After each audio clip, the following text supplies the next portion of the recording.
आपका मेरे इस YouTube channel story combo box पर स्वागत है।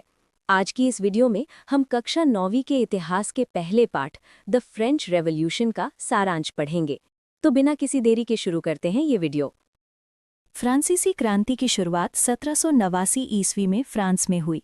ये विश्व इतिहास की एक अत्यंत महत्वपूर्ण घटना थी, क्योंकि इस क्रांति ने निरंकुश राजतंत्र और सामंती व्यवस्था का अंत कर दिया तथा स्वतंत्रता, समानता और बंधुत्व जैसे लोकतांत्रिक विचारों को जन्म दिया।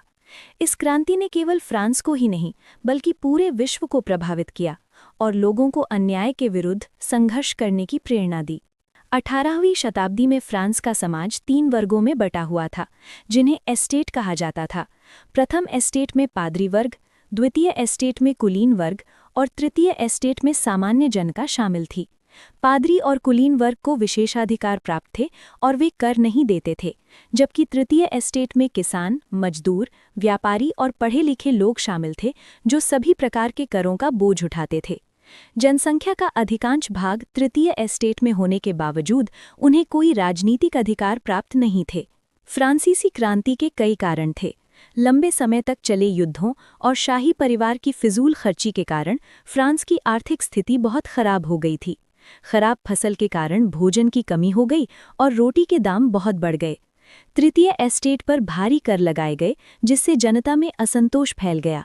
साथ ही रूसो, वोल्टेयर और मॉन्टेस्क्यू जैसे दार्शनिकों के विचारों और अमेरिकी क्रांति से भी लोगों को प्रेरणा मिली। आर्थिक संकट के कारण राजा लुई 16वें ने 1789 में एस्टेट्स जनरल की सभा बुलाई, जहां मतदान व्यवस्था तृतीय एस्टेट के साथ अन्यायपूर्ण थी। जब उनकी मांगें नहीं मानी गईं, तो उन्होंने स्वयं को राष्ट्रीय सभा घोषित कर दिया और टेनिस कोर्ट की शपथ ली कि वे संविधान बनाए बिना अलग नहीं होंगे। 14 जुलाई 1789 को जनता ने बास्तील के किले पर आक्रमण किया, जिसे क्रांति की शुरुआत माना जाता है। क्रांति के बाद सामंती व्यवस्था और विशेषाधिकार समाप्त कर दिए गए।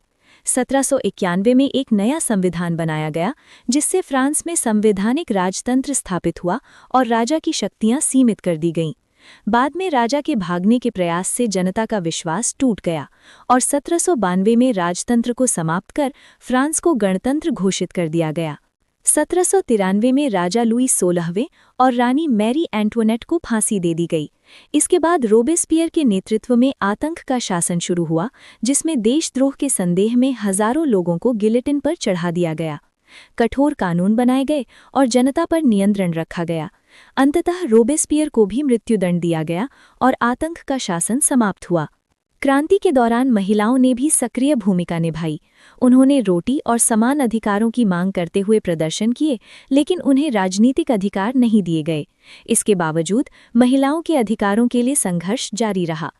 बाद में 1799 में नेपोलियन बोनापार्ट सत्ता में आया और उसने कई सुधार किए, हालांकि उसने लोकतंत्र को समाप्त कर दिया।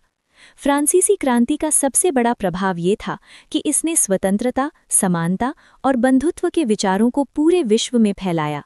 इस क्रांति ने सामंती व्यवस्था और निरंकुश शासन का अंत कर लोकतंत्र और मानव अधिकारों की नींव रखी। ये क्रांति इतिहास में एक नई चेतना और बदलाव का प्रतीक बन गई। और हाँ, लाइक और सब्सक्राइब करना ना भूलें। धन्यवाद।